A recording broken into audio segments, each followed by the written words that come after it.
ధర్మం ఒక పాదంపైనే నడిచే ఈ కలియుగంలో ఇచ్చిన మాటకు కట్టుబడేదెందరు, ఆదర్శవంతంగా ఉండేదెందరు అన్న ప్రశ్నలు ఎప్పుడూ ఉండేవే. కానీ ఆ ప్రశ్నలకు సమాధానంగా ఉండాలని కోరుకుంటున్న వారిలో పవన్ కళ్యాణ్ ఒకరు అని అంటారు ఆయన్ను దగ్గర నుంచి చూసిన వారు.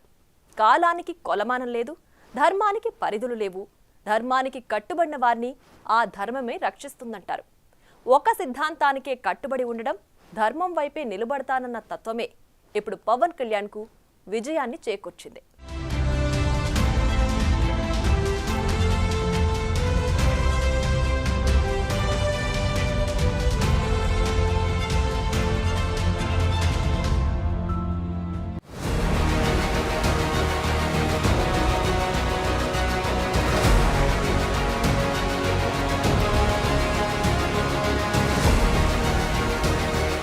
పవన్ కు చాలా కాలం సక్సెస్ రాలేదు, అన్నీ ఓటములే. కాని వాటినే విజయాలుగా మలుచుకున్నారాయన. రాజకీయాలు అంటే అధికారమే అంతిమ లక్ష్యం కాదని ఈ రోజుల్లో ఎంతమంది చెప్పగలుగుతారు? కానీ పవన్ కళ్యాణ్ మాత్రం చెప్పారు, ఇది కలికాలం, నలుగురు కలిసి కుక్క అంటే కుక్క, నక్క అంటే నక్క అవుతుంది. ఎందరు ఎన్ని రకాలుగా హేళన చేసినా తట్టుకొని నిలబడగలిగారు. నిజానికి పవన్ కళ్యాణ్ను డిప్యూటీ సీఎంగా బాధ్యతలు చేపట్టకముందు ఒకలా ఊహించుకున్న వారికి భిన్నమైన రూట్లో వెళ్తున్నారు.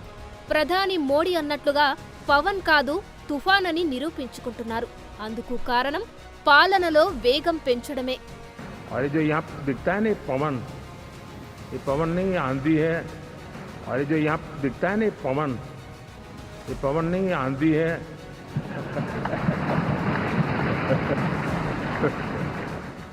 రెస్ట్ ఈజ్ రస్ట్ అన్నట్లు పూర్తిగా పనికే అంకితమవుతున్నారు. ఓవైపు జనం సమస్యలు తెలుసుకోవడం, ఇంకోవైపు 5 ముఖ్య శాఖలపై రివ్యూలు చేయడం. ప్రస్తుతం ఇదే నడుస్తోంది. ప్రస్తుతం పవన్ కళ్యాణ్ దగ్గర పంచాయతీరాజ్, గ్రామీణాభివృద్ధి, గ్రామీణ నీటి సరఫరా, పర్యావరణం, అటవీ, సైన్స్ అండ్ టెక్నాలజీ శాఖలు ఉన్నాయి. అన్నిటిపై రివ్యూ నిర్వహించారు. అధికారులకు టాస్క్ ఇచ్చేశారు కూడా. Good is not good, better is expected అన్న సూత్రాన్ని తన శాఖల పరిధిలోని ఆఫీసర్లకు చెబుతున్నారు. బెటర్మెంట్ కనిపించాల్సిందేనంటున్నారు. తన శాఖల్లో బెటర్మెంట్ కోసం ఏం చేస్తే బాగుంటుందో చెప్పాలని జనానికి కూడా పిలుపునిచ్చారు. సమస్యలు, సలహాలు తెలిపేందుకు ప్రత్యేక వ్యవస్థ కూడా ప్రక్షాళన చేయడం, అవినీతి అవకతవకలు జరగకుండా చూసుకోవడం, ఇవన్నీ తనకు ముఖ్యమంటున్నారు డిప్యూటీ సీఎం పవన్.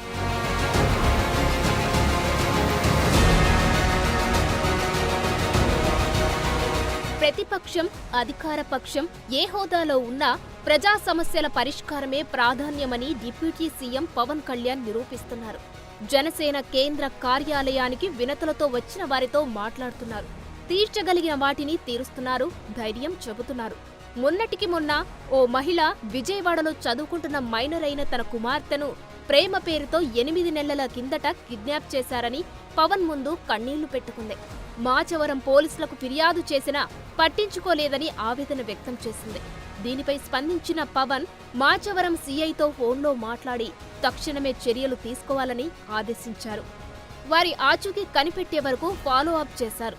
చివరకు జమ్మూలో ఉన్నట్లు గుర్తించారు. లొకేషన్ ట్రేస్ చేశారు, పట్టుకున్నారు కూడా. పవన్ మాటంటే మాటే.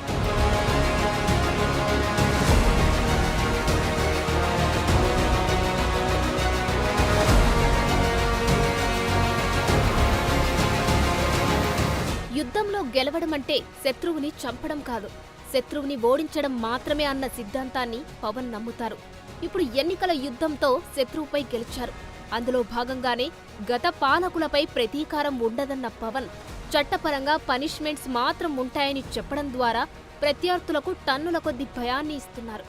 మరోవైపు రాష్ట్రంలో ప్రస్తుతం అన్నా క్యాంటీన్లు తెరుచుకుంటున్నాయి. అదే సమయంలో డొక్కా సీతమ్మ క్యాంటీన్లు కూడా ఉంటాయని పవన్ చెప్పుకొచ్చారు. ఉభయ గోదావరి జిల్లాలో నిత్యాన్నదాతగాను, అన్నపూర్ణగాను ప్రసిద్ధి చెందారు డొక్కా సీతమ్మ. గోదావరి ప్రాంతాల్లో తరచుగా వచ్చే వరద కారణంగానూ, అతివృష్టి, అనావృష్టి కారణంగానూ పలు ఇబ్బందులకు గురయ్యే ఆ ప్రాంత గ్రామాల పేదలను ఆకలి ఆపద నుంచి ఆదుకున్నారు. వచ్చిన వారికి లేదనకుండా నిత్యాన్నదానం చేసి గొప్ప పేరు సంపాదించారు. ఆమె గురించి పవన్ గతంలోనూ పలుమార్లు ప్రస్తావించారు. ఇప్పుడు ఉప ముఖ్యమంత్రిగా ఆయన డొక్కా సీతమ్మ క్యాంటీన్లు రావాలని కోరుకోవడం వెనుక చాలా అంతర్మథనం ఉందే. సమాజానికి మంచి చేసిన వారిని స్మరించుకోవాలన్న తపన ఉంది.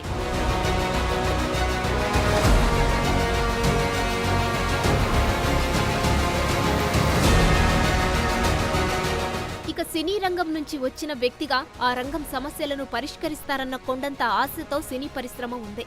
అందుకే డిప్యూటీ సీఎంగా పవన్ కళ్యాణ్ బాధ్యతలు చేపట్టగానే టాలీవుడ్ ప్రముఖులు పవన్ను కలిశారు. డిప్యూటీ సీఎం క్యాంపు కార్యాలయానికి వెళ్లి సమావేశమయ్యారు.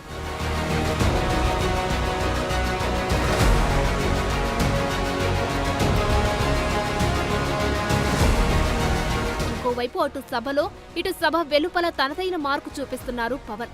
గత ప్రభుత్వ హయాంలో అసెంబ్లీ సమావేశాలు పూర్తిగా భ్రష్టుపట్టాయన్నారు. విజయాన్ని గర్వంగా తీసుకున్న వైసీపీ ఓటమిని ధైర్యంగా స్వీకరించలేకపోయిందని చురకలు అంటించారు. ఏదైనా మాట మాట్లాడితే అది కలిపేదిగా ఉండాలని గాని విడదీసేదిగా ఉండకూడదన్నారు. రాష్ట్ర భవిష్యత్తుకు ఉపయోగపడేలా ప్రస్తుత అసెంబ్లీ సమావేశాలు జరగాలని కోరుకున్నారు పవన్ కళ్యాణ్. ఈ 5 ఏళ్ల ప్రజా ప్రస్థానంలో ఈ విలువైన 5 ఏళ్లు రాబోయే తరానికి గొప్ప భవిష్యత్తునిచ్చేలా, అన్నం పెట్టే రైతుకి, కౌలు చేసుకునే రైతుకి, రైతు కూలీకి అండగా ఉండేలా, మహిళలకి భద్రతతో పాటు ఉన్నత స్థాయికి ఎదిగేలా, ప్రభుత్వ ఉద్యోగులకి భద్రత కల్పించేలా, పశువు పక్షి ప్రకృతి సర్వజనులందరికీ కూడా మతాలకి ప్రాంతాలకి అతీతంగా సుభిక్షంగా అభివృద్ధి పదంలో ఆంధ్రప్రదేశ్ ఆంధ్ర రాజ్యం అద్భుతమైన ప్రగతి సాధించేలా ఈ చర్చలు సాగాలని కోరుకుంటూ, సభాపతి అయ్యన్న గారికి, అయ్యన్న పాత్రుడి గారికి మీ ఆధ్వర్యంలో ఈ సభ ఒక సరికొత్త సాంప్రదాయానికి, సత్సాంప్రదాయానికి ఇది తెరతీయాలని కోరుకుంటూ మీకు మరోమారు శుభాభినందనలు తెలియజేసుకుంటాను. పార్టీ పెట్టి దశాబ్దం దాటాకే విజయం వరించింది. వచ్చి రాగానే అధికారం కోరుకోలేదు. వ్యవస్థలను స్టడీ చేశారు. ఇప్పుడు నిత్య విద్యార్థి మాదిరిగానే ఉన్నారు. అధికారులు ప్రభుత్వం కోసం కాదని ప్రజా శ్రేయస్సు కోసం పనిచేయాలని నిర్దేశిస్తున్నారు. అందరికీ బాధ్యతలు గుర్తు చేస్తున్నారు. కాకినాడ తీరంలో 90 ఎకరాల్లో మడ అడవులు ఉంటే 58 ఎకరాల్లో కొందరు లేఅవుట్లు వేస్తే ఆఫీసర్లు ఏం చేస్తున్నారని ప్రశ్నించారు. బాధ్యత లేదా అని ఎక్కడికక్కడే నిలదీస్తున్నారు. గ్రామీణాభివృద్ధి, రక్షిత మంచినీటి విషయంలో కేంద్ర రాష్ట్ర నిధులు, చేస్తున్న ఖర్చు, కేటాయిస్తున్న నిధులు, వస్తున్నవేంటి, ఇలా అన్నీ ఆరా తీస్తున్నారు. లెక్కల్ని సెట్ చేస్తున్నారు. ఇకపై ఎలా ఉండాలో సూచిస్తున్నారు. చెప్పాలంటే కొత్త పవన్ కళ్యాణ్ జనానికి కనిపిస్తున్నారు. విపక్షంలో ఉన్నట్లుగా ఆవేశంగా మాట్లాడడం తగ్గింది. ఆలోచన పెరిగిందే. రాష్ట్రం అభివృద్ధి చెందాలన్న ఆకాంక్ష పెరిగిందే. వ్యవస్థలు సెట్ అవ్వాలన్న తపన మొదలైంది. తన బిడ్డలు కాదు, అందరూ బిడ్డలు రాబోయే తరాల కోసం మనస్ఫూర్తిగా పనిచేసి వారి భవిష్యత్తును నిలబెట్టాలన్న కోరిక పవన్లో మొదలైంది. నాకు నిజంగా అనిపిస్తాయి, ఈ బిడ్డల భవిష్యత్తు కోసం కాకపోతే ఏం చేస్తాం? ఇప్పుడు నేను రక్షిత మంచినీరు వీళ్ళకి ఇవ్వగలిగేది ఏముంది? కనీసం తాగడానికి మంచి నీళ్ళు ఇవ్వగలగాలి, మంచి చదువు చెప్పించగలగాలి. వీళ్ళకి ఏం చేయగలం? వీళ్ళకి కనీసం వాళ్ళ అవసరాలకు కానీ, వాళ్ళు చదువుకోవడానికి కానీ, హాస్పిటల్స్ కానీ, వైద్యం ఏదైనా ఇబ్బంది వస్తే హాస్పిటల్స్ కానీ, చదువుకోవడానికి బడి కానీ. నేను చెప్తాను 2047 చంద్రబాబు గారు మేము ఇదే అనుకుంటున్నాం. చంద్రబాబు గారు ఇదే చెప్తా ఉన్నారు, అద్భుతంగా రాణించాలి, భారతదేశం should become number 1 in the world అని. మోడీ గారి కోరిక అదే. ఆ కోరిక నిజం నెరవేర్చాలంటే మనం ఈ తరం కోసం పనిచేయాలి. ఇలా నేను ఓట్ల కోసం ఇక్కడ తీసుకురావాలా? వీళ్ళ గుండెలు చేసి చెప్తున్నాను, వీళ్ళకి భరోసా ఇవ్వడానికి వచ్చాను. మేము ఉన్నాం. నా బిడ్డల కోసం నేను ఎంత తపన పడుతున్నా నాకు తెలియదు, కానీ అందరూ నా బిడ్డలే అనిపిస్తారు నాకు. ఈ బిడ్డల కోసం నాకు అనిపిస్తుంది, ఈ బిడ్డల కోసం.